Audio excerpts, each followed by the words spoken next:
बाब नंबर 4 बाहमी गुफ्तो शुनीद। ए मेरे प्यारे भाइयों, बस हर आदमी सुनने में तेज और बोलने में धीरा और कहर में धीमा हो, क्योंकि इंसान का कहर खुदा की रास्तबाजी का काम नहीं करता। याकूब बाब 1 आयत 19 और 20। क्या आप और आपका जीवन साथी जानते हैं कि एक दूसरे से बात किस तरह करना है? हाँ, मुझे यकीन है कि आप दोनों एक मुश्तरका जबान बोलते हैं, लेकिन क्या आप इस काबिल हैं कि आपस में शाइस्ता गुफ्तगू कर सकें? कुछ मियां बीवी ऐसा नहीं कर सकते। उनमें से कोई एक दूसरे की सुने बगैर बोलता चला जाएगा, या फिर एक तो जोर जोर से चीख चीख कर बोल रहा होगा, जबकि दूसरा बात तक करने का रवादार ना होगा। आपका बोलना गुफ्तगू कब कहलाता है? जब आप बारी बारी बोलते और बारी बारी सुनते हैं, इसका मतलब गुफ्तगू होता है। जब आप एक दूसरे को सब्र और एहतराम से सुनते हैं तो आप अपनी ताकत को दुगना कर लेते हैं। अच्छी गुफ्तगू और बेहतर राब्ते की राह में बड़ी रुकावट नाराजगी है। अक्सर औकात हमारा ख्याल होता है कि हम इसलिए नाराज होते हैं कि आप अपने आप को हक बजानिब मानते हुए अपने अपने रास्ते पे चलते जाएं। जरा तसव्वुर करें, 2 तालिब इल्म जो लाहौर में इकट्ठे रहते हैं और आपस में बेहतरीन दोस्त भी हैं। दोनों इकट्ठे सफर पर जाना चाहते हैं, मगर मसला ये है कि उनमें से एक मुल्तान जाना चाहता है, जबकि दूसरे का इरादा इस्लामाबाद की सैर करने का है। अब इस मसले का एक हल तो ये है कि वो आपस में लड़ें, यहां तक कि ताकतवर अपनी बात मनवा ले और कमजोर को अपनी मर्जी के शहर में धकेल के ले जाए। अगर वो ऐसा करेगा तो ये उसके लिए खासा मुश्किल होगा। उसे हर वक्त अपने दोस्त पर नजर रखना होगी कि वो मौका पाकर भाग न जाए। इसके अलावा इससे पूरे दौरे में बदमज़गी पैदा होगी, क्योंकि एक को तो उसकी मर्जी के बगैर आने पर मजबूर किया गया है। तसव्वुर कीजिए, अब यही 2 दोस्त आमने सामने बैठे हैं, बड़े सब्र तहम्मुल से एक दूसरे की बात सुन रहे हैं। उनके इल्म में सब कुछ है और वो इस बात का ख्याल रखने की कोशिश भी करते हैं कि एक दूसरे की पसंद क्या है, बेहतरी किस में है। उन्होंने सोच विचार और तबादला ख्यालात से इस माहौल को खुशगवार बना रखा है। दलाइल और नुक्ताए नजर के बाद फैसला करते हैं कि कुछ अरसे के बाद मुल्तान में बहुत गर्मी हो जाएगी, इसलिए फिलहाल तो मुल्तान का दौरा कर लेते हैं। अगली मर्तबा इस्लामाबाद का चक्कर लगा आएंगे। हो सकता है पुरफिजा मकाम मरी तक भी हो आए। अब वो इस दौरे से लुत्फ उठाएंगे, क्योंकि दोनों को बराबर की इज्जत मिली है। इस 2 रुकनी गिरोह का जोरावर रहनुमा बहुत जल्द समझ जाएगा कि एक दूसरे की बात सुनना कितना फायदेमंद है। दोस्ती और पुरखुलूस संगत के लिए अच्छी समात बुनियादी जुज है। यही मियाँ बीवी के रिश्ते में भी जरूरी है। शौहर बीवी को अपने जोरे बाजू से कायल कर सकता है। दूसरी तरफ बीवी अपने शौहर को अपनी तंदो तेज जबान के जरिए अपनी बात मनवा लेने पर आमादा कर सकती है, लेकिन हर 2 सूरतों में दोनों बहुत जल्द उकता जाएंगे, परेशान होंगे, क्योंकि ये जबरदस्ती का मामला होगा। बीवी शौहर के दिल को नहीं समझती, क्योंकि वो तो उसके गुस्से को देख रही होती है।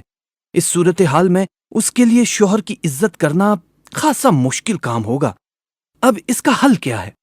चूंकि दोनों ने एक दूसरे को सुना नहीं होता, लिहाजा वो ये तो समझ ही नहीं सकते कि दूसरा क्या सोच रहा है। खाविन नाराज और मायूस होगा, क्योंकि वो देख रहा है कि वहां एक दूसरे के लिए कोई इज्जत नहीं, सिर्फ मजबूरी है। वो दुखी है, बस एक जबर की कैफियत है, घुटन ज़दा माहौल, और बस बीवी यही सोचती है कि खाविन को तकलीफ किस तरह पहुंचाई जाए। शौहर भी यही सोचता है कि अपनी बीवी को किस तरह रंजीदा किया जाए। वो दोनों एक दूसरे से छुटकारा हासिल करना चाहते हैं, मगर चंद नागुज़ीर वजूहात, मसलन खानदानी पस मंजर और रिवायात की बदौलत वो एक दूसरे के साथ रहने पर मजबूर होते हैं। वो एक घर में रहते हैं, मगर ये उन 2 प्रेशर कुकरों की तरह हैं जो हमा वक्त हल्की हल्की भाप खारिज करते रहते हैं, और जब बवजह माशी बदहाली, बीमारी या एक दूसरे पर अदम एतमाद की बदौलत गरमाइश बढ़ती है, तो फिर बच्चे और पड़ोसी इस भाप को बड़ी तेजी से खारिज होते हुए सुनते हैं। और अगर गर्मी या भाप की ज्यादती से कुकर फट जाएं, तो फिर जिस्मानी और ज़हनी तौर पर बहुत से गहरे घाव लगते हैं।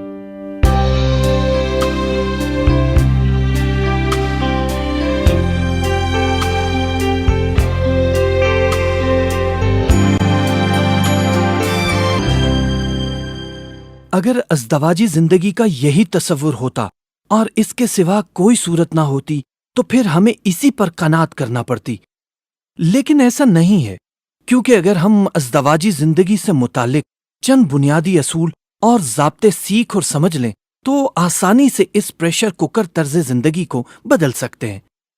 جیسا کہ گزشتہ باب میں ہم نے ذکر کیا تھا کہ ان اصولوں کو بروئے کار لانے سے پہلے ہمیں تسلیم کرنا پڑے گا کہ اتنی بڑی تبدیلی کے لیے رضامندی اور اطاعت ضروری اجزاء ہیں۔ اب جو اصول میں آپ کو بتانے جا رہا ہوں یہ نہ تو نئے ہیں اور نہ ہی سمجھنے کے لیے مشکل ہیں، لیکن ان کی قدر و قیمت اتنی زیادہ ہے کہ یہ خاندان کے لیے بے انتہا مفید اور انمول ہیں۔ اصول نمبر 1، میں اپنے غصے کو سورج غروب ہونے کے بعد تک قائم نہ رہنے دوں گا۔ اگر کسی سے میرا جھگڑا ہوا ہے تو میں سورج غروب ہونے سے پہلے اسے راضی کر لوں گا جس سے میں ناراض ہوں۔ یہ وہ اصول ہے جو کہ خدا کی مقدس کتاب میں ہے۔ یہ اصول بہت مستحکم ہے کیونکہ ضروری ہے کہ غصہ اور ناراضگی جمع نہ ہونے پائے۔ غصہ ہمیشہ عارضی اور وقتی ہوتا ہے، اس کے ختم ہونے کا وقت بھی یقیناً ہوتا ہے۔ اگر غصے کو آپ ایک دن سے زیادہ رکھیں گے تو وہ مزید خراب ہونا شروع ہو جائے گا۔ دراصل غصہ ور کو جلاتا ہے۔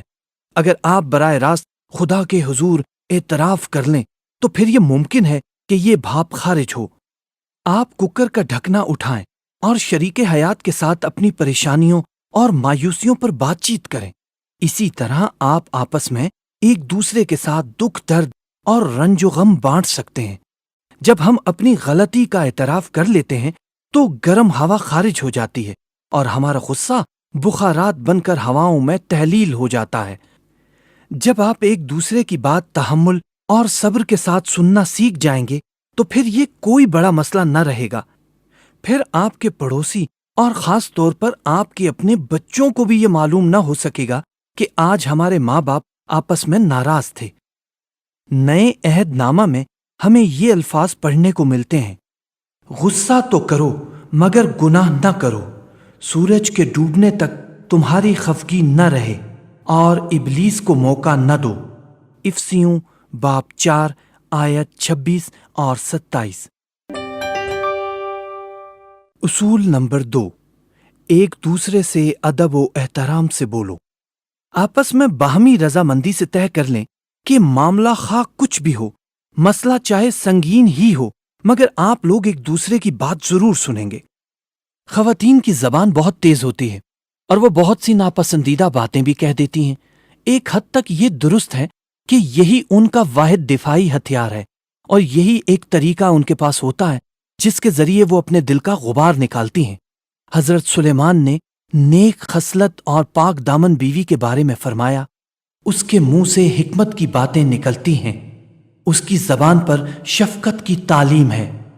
امثال باب 31 آیت نمبر 26۔ عقل اور نرم رویہ ایک عورت کو ایسی بیوی بناتے ہیں کہ جس پر کوئی بھی شوہر فخر کر سکتا ہے۔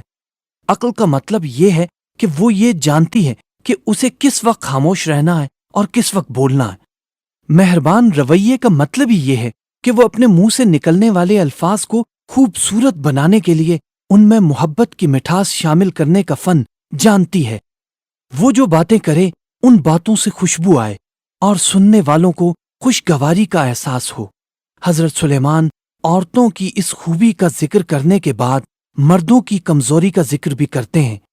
وفاداری انسان کو جاذب نظر اور پرکشش بناتی ہے۔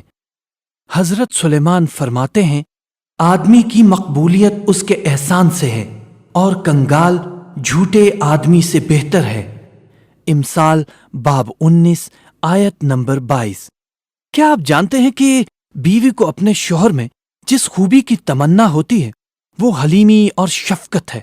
اس کی خواہش ہوتی ہے کہ اس کا شوہر مہربان اور شفیق ہو۔ خوبصورتی، دولت اور رتبہ وغیرہ بعد کی باتیں۔ پہلی خواہش یہ ہوتی ہے کہ شوہر بامروت ہو۔